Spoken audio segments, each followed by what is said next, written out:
All right. So, yeah, that's interesting. Well, luckily I post this stuff twice anyway, so we're going to fix it in post over on YouTube's because, well, YouTube doesn't really like Omatron anyway. If you want all of today's show notes, they're already in Omatron, and you can hit !NSN in the chat over on Twitch. I'm going to try it over on YouTube real quick and see if maybe it likes Omatron today.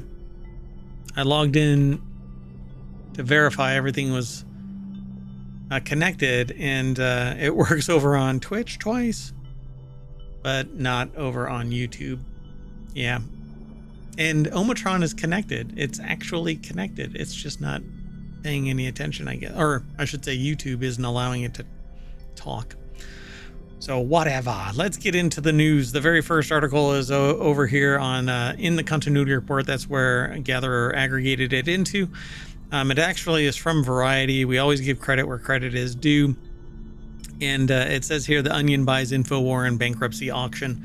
We don't really talk about politics. We do talk about social aspects of things, but so don't get me wrong when I'm talking about this.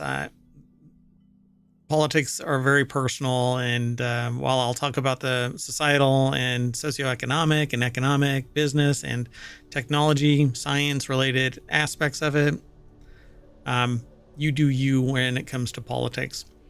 So Infowars, the far-right conspiracy theory outlet driven into bankruptcy over lies founder Alex Jones spread in the Sandy Hook massacre, has a new owner, the satirical news site The Onion. Yeah, that's true. The Onion, whose parent company is Global Tetrahedron, declined to disclose how much it paid for Infowars assets in the Chapter 7 bankruptcy liquidation auction. This all stems from the lawsuit that was leveraged against him and Infowars in general. Yeah, I'm just going to move on from this, other than Todd Spangler put the article together for Variety. And so they say this is an update. So this is a time machine episode. So tomorrow we're going to find out that at 7 a.m. there was an update to today's article. How about that for messing with your mind? Infowars, was sold, and it says here the Connecticut families of the victims of the Sandy Hook school shooting had sued Jones and Infowars parent company Free Speech Systems LLC backed the bid by The Onion to purchase Infowars intellectual property, including its website, customer lists, inventory, certain social media accounts, and the production equipment used to put Jones on the air. The Connecticut families agreed to forego a portion of the recovery to increase the overall value of The Onion's bid, enabling its success, according to lawyers for the families. They really wanted The Onion to own this because it is so apropos for the timeline that we are in. It says every town for gun safety and nonprofit organization dedicated to ending gun violence, founded in the aftermath of the Sandy Hook shooting, inked a multi-year ad deal on the satirical iteration of Infowars. During the relaunch period, every town will serve as the exclusive advertiser, according to The Onion. Good gosh. I'm not quite sure what happened to this timeline, but we have diverged down silly. So from the sublime to the ridiculi, as once was said. Anyway, won't go through this line by line, but it says there was a $1.4 billion verdict in the defamation lawsuit against Jones, who is just batshit crazy. So let's move on. The next article is over in Non Sequitur News. Don't go away. Don't go away. The article after this one is really just amazing. Amazing. So this person is a chef with over 15 years of experience, and everyone should know this recipe for twice baked potatoes. There's no tie-in to the previous article. Non Sequitur News is basically predicated on the idea that we are hopping from one topic to another, and there isn't any real connection to any of it. And it's kind of how I live my life. And Yeah, I thought that it was apropos to change the name to Non Sequitur News. It used to be ohmTown Daily News Show, but that really didn't embody it. Everything is at ohmtown.com. All the news that we see gets aggregated into ohmTown. Just a little snippet, like the headline and a little bit of the article itself, just enough to allow me to manage my information overload. And so then I made it public. So go and enjoy ohmtown.com. Real easy to sign up. I don't track anything. I don't have ads. In fact, I'm missing some graphics because I purged a bunch of stuff, and that went with it. So I have to reattach some graphics, but don't let that stop you. Anyway, as an experienced chef and cooking instructor, this article is saying, it's not me, it's over at Business Insider. They say that they love this take on twice baked potatoes. The recipe calls for mascarpone and chives, but no sour milk or no milk or sour cream. The side dish can be served straight out of the oven or made ahead of time. And they reiterate that they've been a personal chef or a professional chef for over 15 years. And when I see everybody should know this recipe, I take notice because I love cooking from time to time. It's a place that I like to visit, but I don't want to live there. And so I usually go for easy, not complex, not long-term, 2 hours of cooking stuff. In fact, I'm into brewing beer and mead and ciders, and I don't like having a brew day that is 6 hours long and ungodly amounts of time cleaning up and stowing away a bunch of stuff. And so that's why I actually bought iGulus instead of having a brew kettle and all of this other stuff, because it takes just so damn long and there's so much stuff involved. And I appreciate a good beer that I want to customize. I want to make it the way that I want it. Same thing with ciders, same thing with meads. And it's just drop dead simple. So we'll be talking about that more as time goes on, because it's a show that I actually want to spin up that focuses on extract brewing. And hopefully in time, I'll be able to spin up a distillery and a brewery, but we'll see. We'll see if that ever happens. Not litigation, but laws prevent anybody from doing distillation in any place, really. You have to have an industrial park basically to brew, unless you're on a farm nowadays. Not brew, but distill.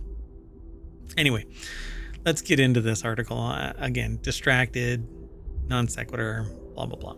So Alyssa Fitzgerald over at businessinsider.com put the article together, and essentially you mash up some potatoes. You hollow out the skins and then you put it back in, and you bake it. So it says the side dish can be served straight out of the oven or made ahead of time. I like using an air fryer, so this looks like it's ripe for air fryer. And so now I've got to go and get some baked potatoes. It says from flaky. I merged together crispy and flaky. Anyway, frisky. That's awesome. So from the crispy, flaky outer shell to the creamy, rich interior that created one perfect bite. The author says that they were instantly hooked. The side dish is individually pre-portioned, for ease of serving. Oh yeah, just got a message. The sentient AI is on location, but texting and sending messages. Nonetheless, yes, frisky potatoes. I agree. So here's their go-to recipe for twice baked potatoes with mascarpone and chives. So I'm all over this. I love this. Russet potatoes are ideal since they mash well and are a good size. You just you're gonna have to bake them, so you have to clean them and then bake them, put them in oil, soften them up.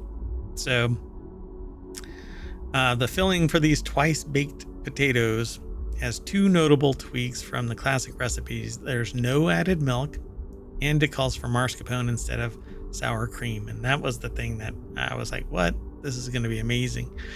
So the rich cream cheese made with heavy cream mascarpone has a high fat content, usually around 60 to 75%. It gives the mashed interior extra depth and creamy lusciousness. Oh yeah, creamy lusciousness. I don't know if I'm going to get in trouble doing that kind of stuff. Anyway, fresh chives are intimidating. They're so delicate that a dull knife will tear right through them. You need to make sure that you use them all up before they go bad. Dried chives are a revelation. Yeah, you can throw them in there. It'll suck some of the moisture out. They'll rehydrate, but you won't have to worry about keeping anything absolutely fresh. You can use them in mashes and sauces or garnish soups and broths with them. You can even add a sprinkle to classic dishes like cacio e pepe.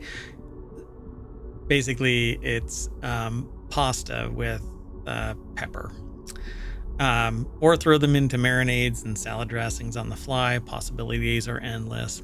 So the final product is a versatile, delicious side dish that reheats exceptionally well. I agree. That looks like it would be amazing in an air fryer.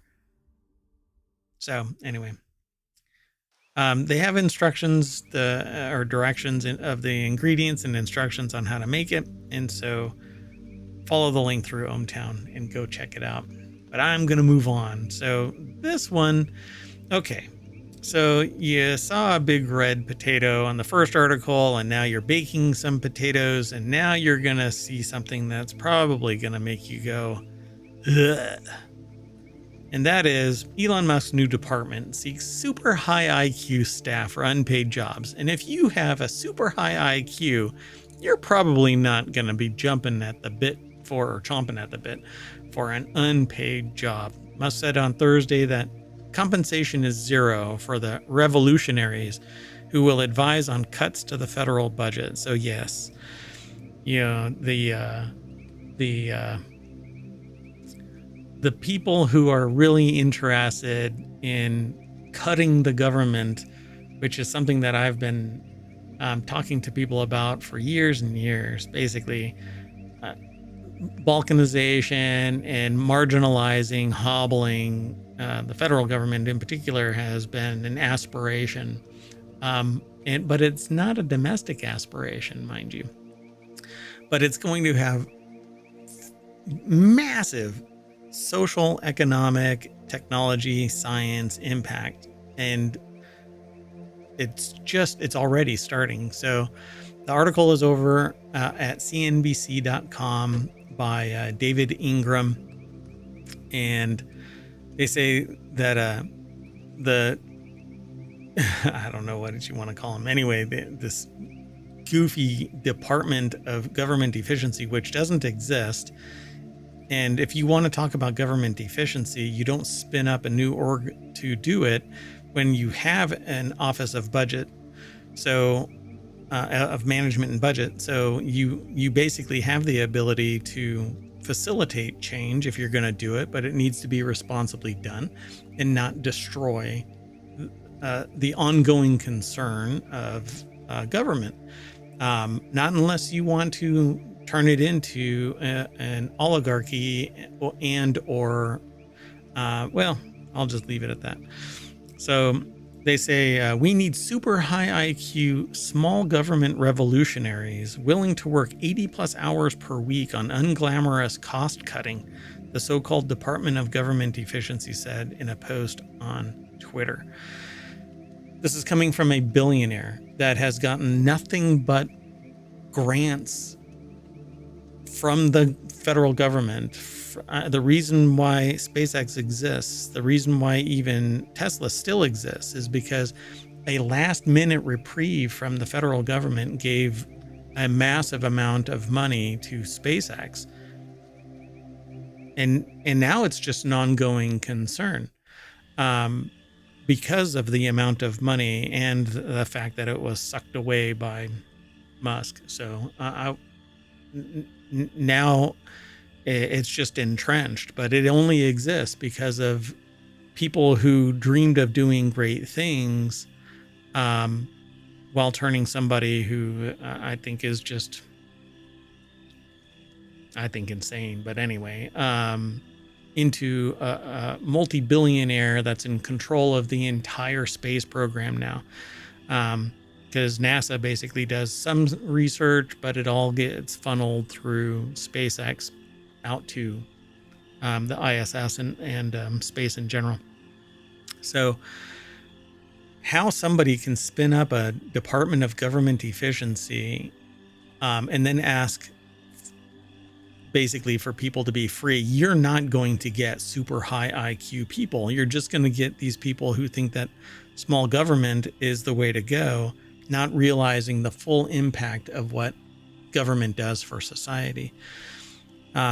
So Musk is the CEO of SpaceX, as well as a bunch of other things, yet he has the ability to play games and a bunch of other things. I mean, give me a break. It's everybody else that's doing the job. Anyway, has 3.8 billion in federal contracts right now. 3.8 billion in contracts with the federal agencies this year. So how many of those are going to be cut, right? Oh no, those are the important ones. So they're never going to get touched. Anyway, this dipshit thing is called Doge because nothing is original from this wingnut. So anyway, good luck to me and many other people. Anyway, let's move on. The next article is over on the Mobile Channel. A diagnostic test uses DNA to identify mystery illnesses. This advanced diagnostic test, which was developed at the University of California, San Francisco, can detect pathogens like viruses, bacteria, fungi, and parasites at the root of different illnesses. As of now, it's not FDA approved and isn't meant to replace existing tests. However, its effectiveness seems promising as it could provide answers to those experiencing quote-unquote mystery illnesses. I love the idea of this. Again, this is the kind of research that is done in universities. It's typically grant funded and federally funded, not private. Although it might have a private component in the sense that there is a technology exchange between three main players. That is the federal government, the private agency that will bring it to market, and the institution wherein it is created at the fundamental research level, University of California, San Francisco. Again, a lot of people don't even freaking understand this mechanic, this process. And again, you know, this whole thing, all of this is going to come screeching to a halt. So the article by Sammy Caramella is over at vice.com.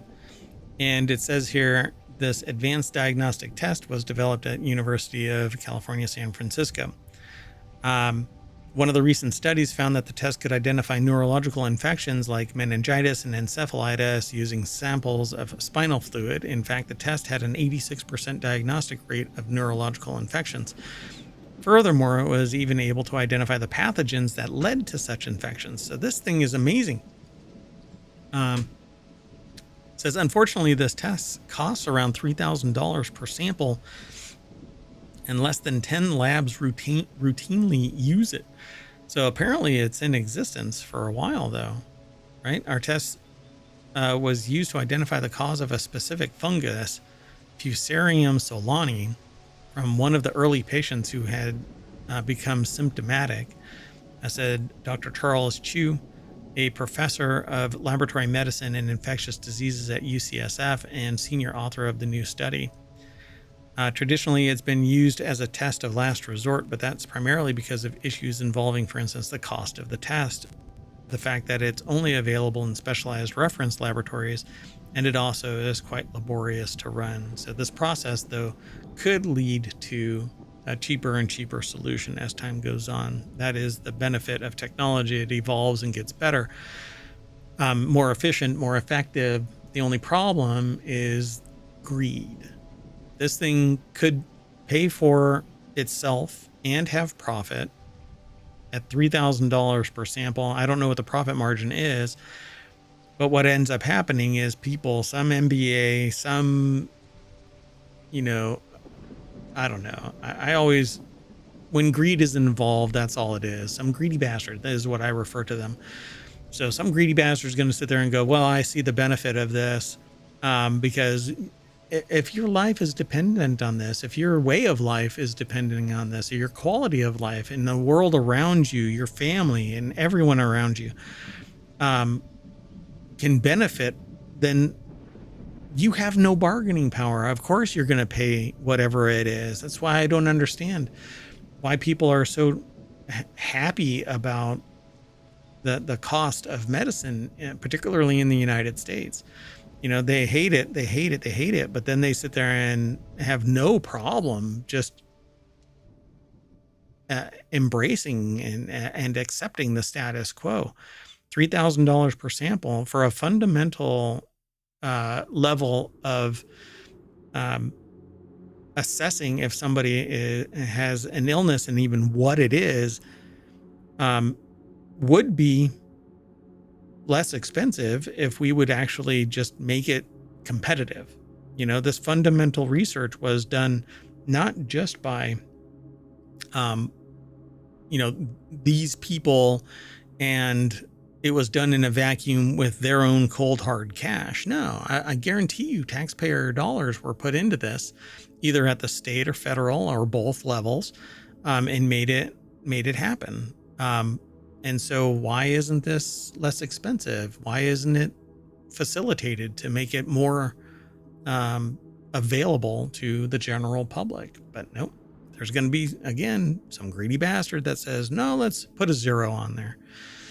Anyway, pretty cool. They don't actually go into any real detail about this, but it is a recent study. It's in Nature, at nature.com, but they don't even talk about it really in there. They don't even, they link to the article, but anyway, would love to talk more about it, but I'd have to do some more due diligence.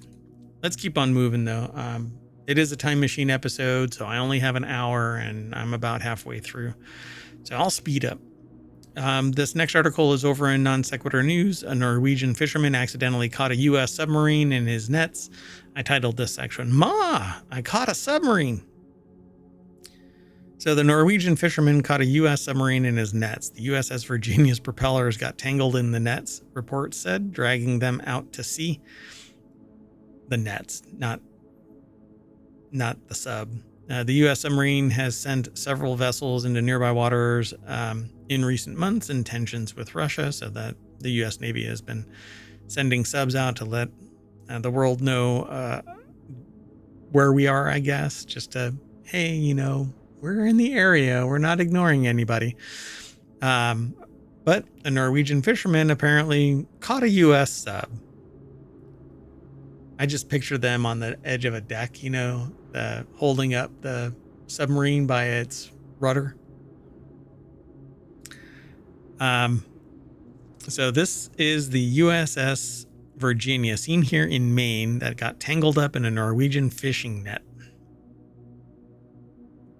Kind of makes you wonder. So Mia Jankowicz over at BusinessInsider.com put the article together. They got an unusual wow, I got all tied up there.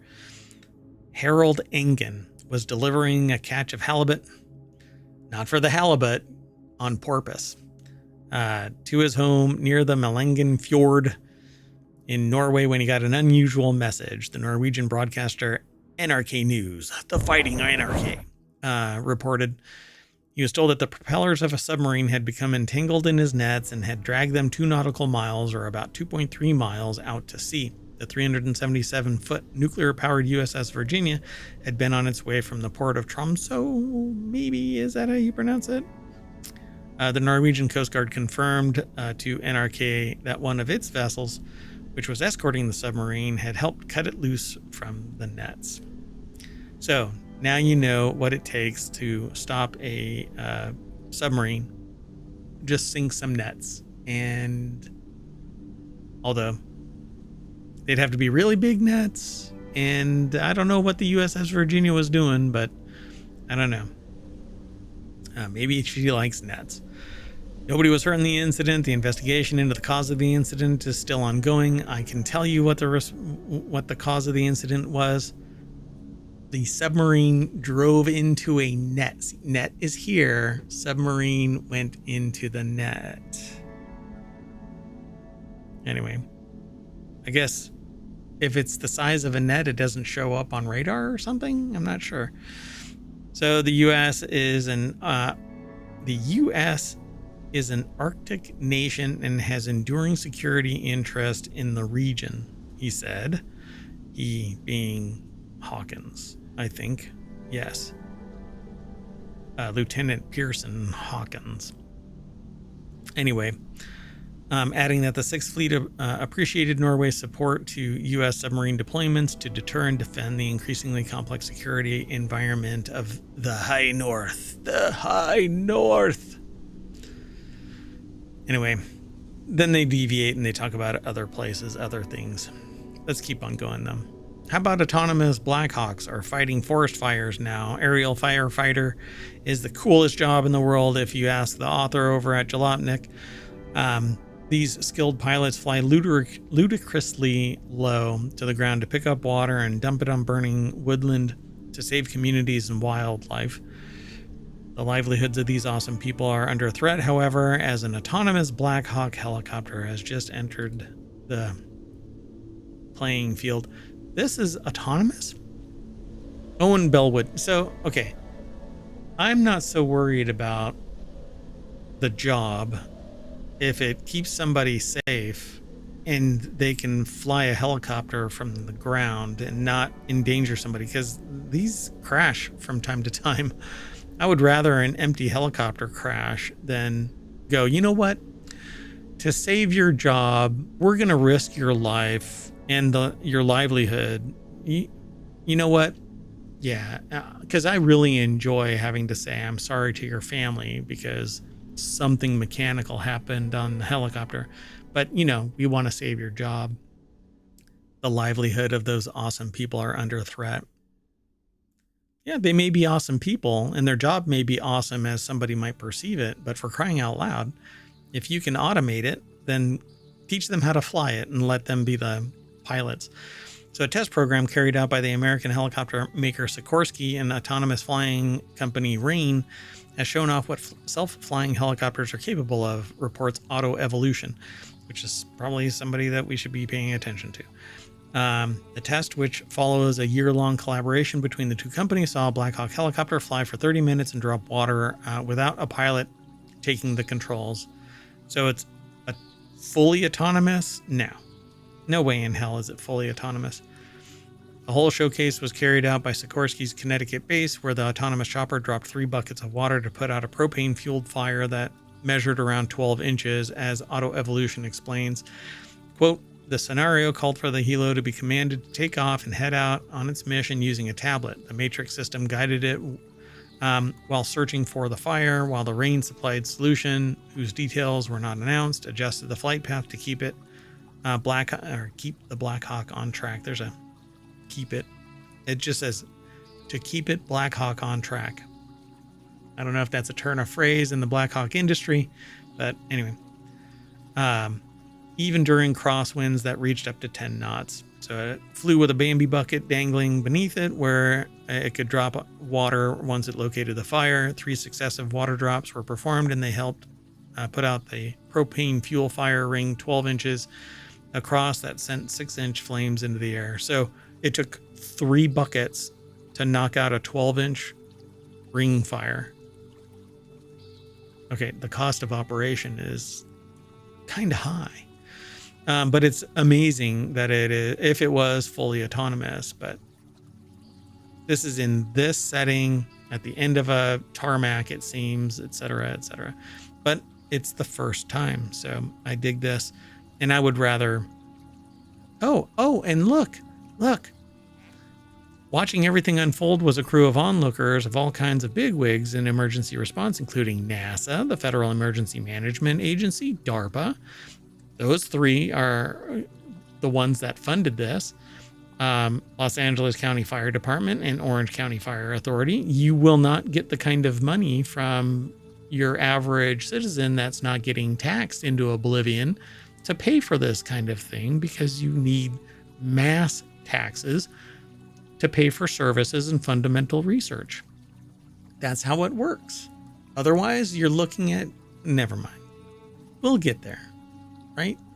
I've been talking about this for 15 years. I've been talking about it beyond that for 30 plus. So we'll have a reckoning here in a minute. Anyway, the assembled masses were apparently impressed with the autonomous chopper, which reportedly adjusting its course on the fly to deal with crosswinds and so on. So pretty cool. I dig this. Now let's move on to the next article, which is a bizarre animal on the loose in Kentucky captured on security cam. And all I can say is I was hot. I was hungry. I was visiting somebody in Kentucky. I guess I got caught on an animal cam. So home security cameras has filmed a wallaby on the loose in the United States, a long way from the native country of Australia. So apparently this is yeah, it is a wallaby. I'm going to hit play. I don't know how loud this is going to be. Oh, it's muted. So there's a wallaby right there. Brian Dillon over at Newsweek.com put the article together. The heck is a wallaby doing in? It's probably looking for those other 25 monkeys. But this is in Kentucky. South Carolina has the monkeys still running around. Anyway, it says here that Lexi Mullins shared a collection of clips showing a wallaby jumping around in their front yard. The animal with his long tail and perky ears can be seen bouncing on its hind legs beside the cars parked in front of Mullins' house. The marsupial was spotted both during daytime and at night, curiously looking around the area. Well, it's not going to be afraid of humans. The footage was captured on a number of occasions between November 9th and November 12th. Maybe it'll stay away. It's been viewed over 100,000 times. I guess that's important. Anyway, yeah, wallabies belong to the family as kangaroos and quokkas, which are also native to Australia. It says here this wallaby's owners had the proper permits at the time the animal was transported from Tennessee to Kentucky. So I guess wallabies are not prohibited to be owned in the state. Interesting. So now they know that it, well, somebody knows, right? You don't need to know, what a wallaby is beyond that. They actually go into greater detail about that they're native to Eastern Australia and eastern coast of Australia and parts of South Australia. So Australia and the Australian island of Tasmania. All right, let's keep going. This next article is over in the Mobile Channel. Study reveals Maryland reduced emissions more than any other state in recent years. Good on you, Maryland. Between 2005 and 2022, Maryland reduced its greenhouse gas emissions by a greater percentage than any other state, according to a national study. So I wonder why, though. How? Moving to wind? So Christine Condon from Baltimore Sun put the article together. It's published over at phys.org. Per capita, Maryland has the third most reductions, 42% behind Washington, D.C. and Georgia. The study, which evaluated the Federal Environmental Protection Agency's database of greenhouse gas inventories, determined that Maryland reduced its globe warming emissions 36% in the 18-year span. Washington, D.C. took second place, with Maine and New Hampshire close behind. So per capita, Maryland had the third most reductions. But up here it says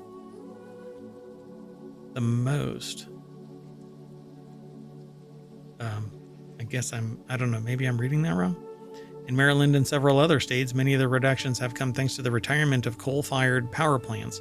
To achieve further reductions in their carbon footprints, states will have to turn away from fossil fuels in other sectors. Good luck.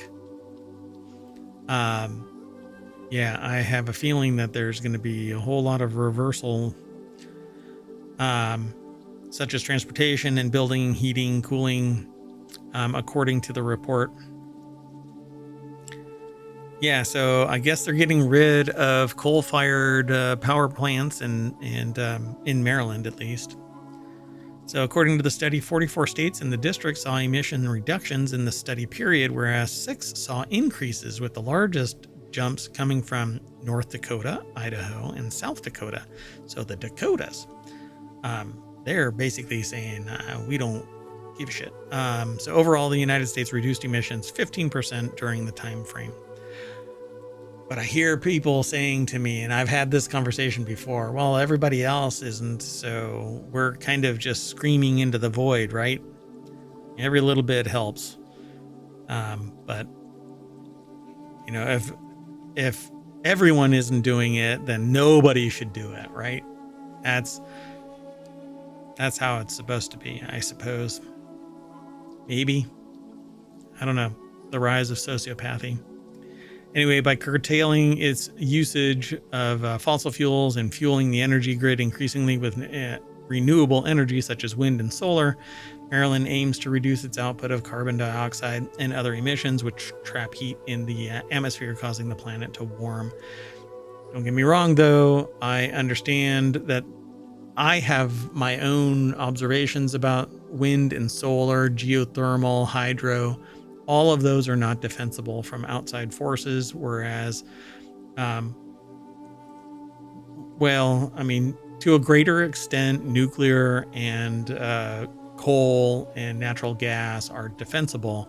You can actually position them in places where there is defensibility, whereas firing something from the air can destroy an entire solar array, multiple wind generators, geothermal, etc., hydro, etc.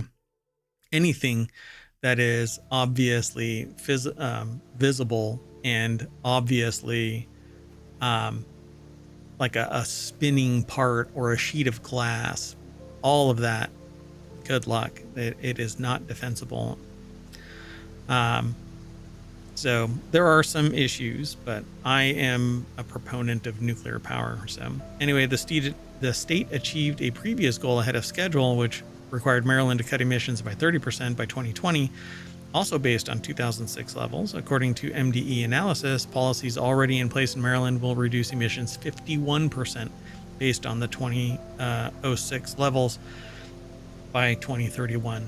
So just a few short years away, and Maryland will apparently be 51% lower in emissions. Let's keep on going. We've got 2 more articles, and then we're going to stop, reset, and probably have our November 15th show in about an hour, hour and a half. We'll see. It depends on how fast we can reset. So this next article is scientists just discovered a sea creature as large as 2 basketball courts, and here's what it looks like. I'm gonna jump straight on over to Vox. It says it's the biggest known animal of its kind, and Benji Jones over at Vox.com put the article together. So what does it look like? A view from above the newly discovered mega coral. Oh, it's a coral. Oh, okay. In the Solomon Islands. I think it's going to be a coral, right? So roughly the size of 2 basketball courts. It's neither a whale nor a giant squid. It's a single piece of coral. Oh, that is a chunky one there, huh? Isn't it? Mega coral is so large it dwarfs the diver alongside it. Interesting. On Wednesday, a team of researchers and filmmakers exploring the Solomon Islands revealed that what they found, what they claim is the world's largest individual coral colony. The coral, a communal organism comprising millions of animals called polyps, is 34 meters wide and 32 meters long, and so large that it can be seen from space. Typical coral reef is made of many different coral colonies, most of which are genetically distinct, whereas this is just one individual. A new photo shared by the research team, the coral, a species known as Pavona clavis, looks like a lumpy brown mound covered in knobs. Yeah, pretty cool. Yeah, we'll move on. Let's go on to the last article for tonight, and this one is over on the Mobile channel. Historians say they've solved the mystery of a curious 100-year-old contraption discovered in storage. Staffers at the Dorchester County Historical Society in Maryland is the star of the show. Were baffled by an unusual machine, so they asked the public to help in determining its purpose. It looks like a press to me. Huh. So Sarah Kuda over at Smithsonian Magazine or SmithsonianMag.com put the article together. And it says the machine features a ceramic countertop and 2 parallel rollers, one that's covered with small nubs. Those look like bolts. So what is it? Oh, it might be like a planer. If this is powered, and it looks like it's powered by a motor, this looks like it might be a planer. So it like chops off like a shredder. But let's see. Historians in a small town in Maryland have spent the last few weeks puzzling over an unusual contraption that's been in storage for years. They even asked the public for help. Now they say they finally cracked it. The strange artifact is a mechanical beaten biscuit maker used to make a type of dense baked good that was historically popular in the American South. What? So I hope they have one that actually is functional. The device sits on a ceramic countertop and features 2 elongated metal cylinders that sit parallel to one another. The bottom cylinder is smooth like a rolling pin, while the top cylinder is dotted with protruding hexagonal nubs. I suppose they're spaced the right way to create little biscuits, little holes. It looks like it comes down on the other roller, so...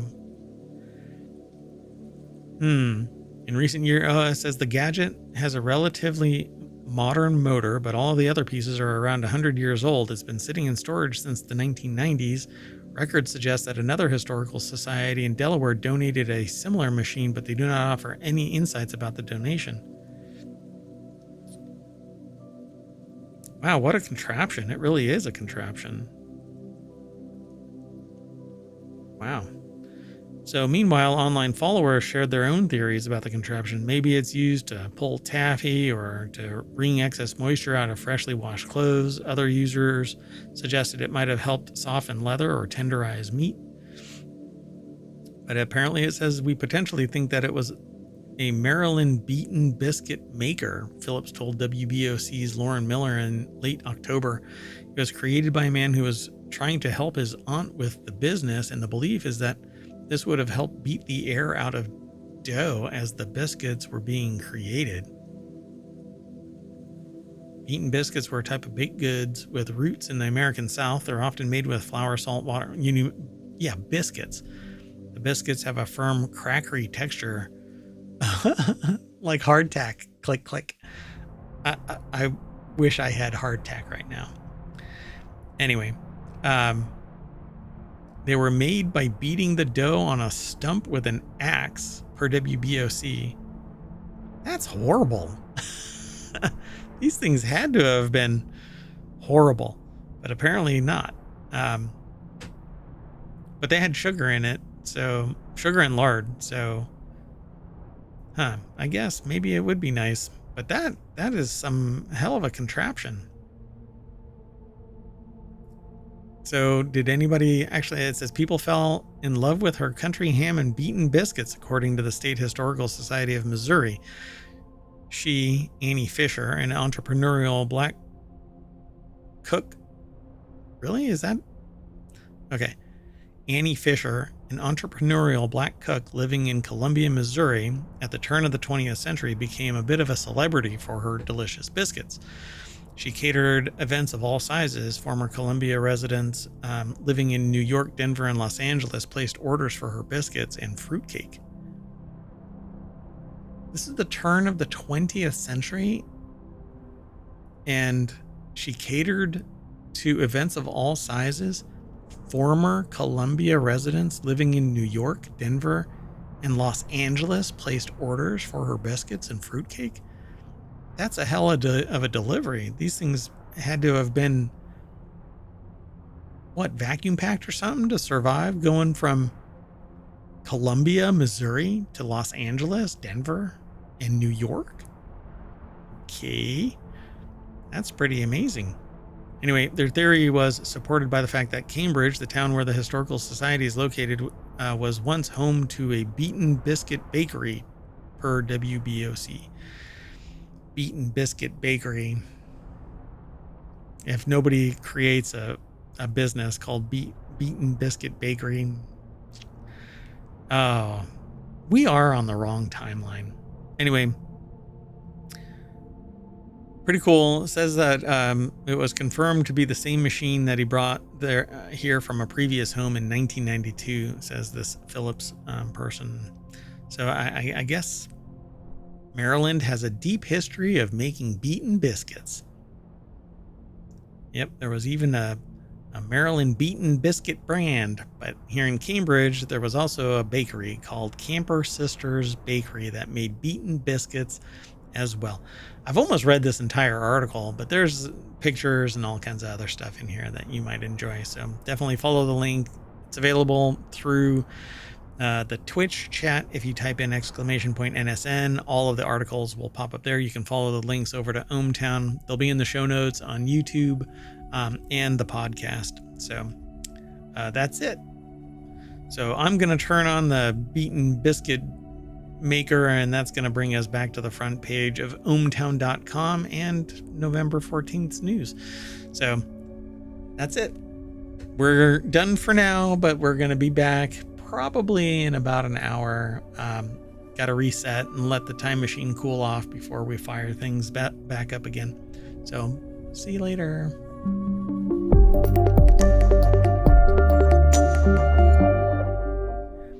I want my Beaten Biscuit Beater, something like that.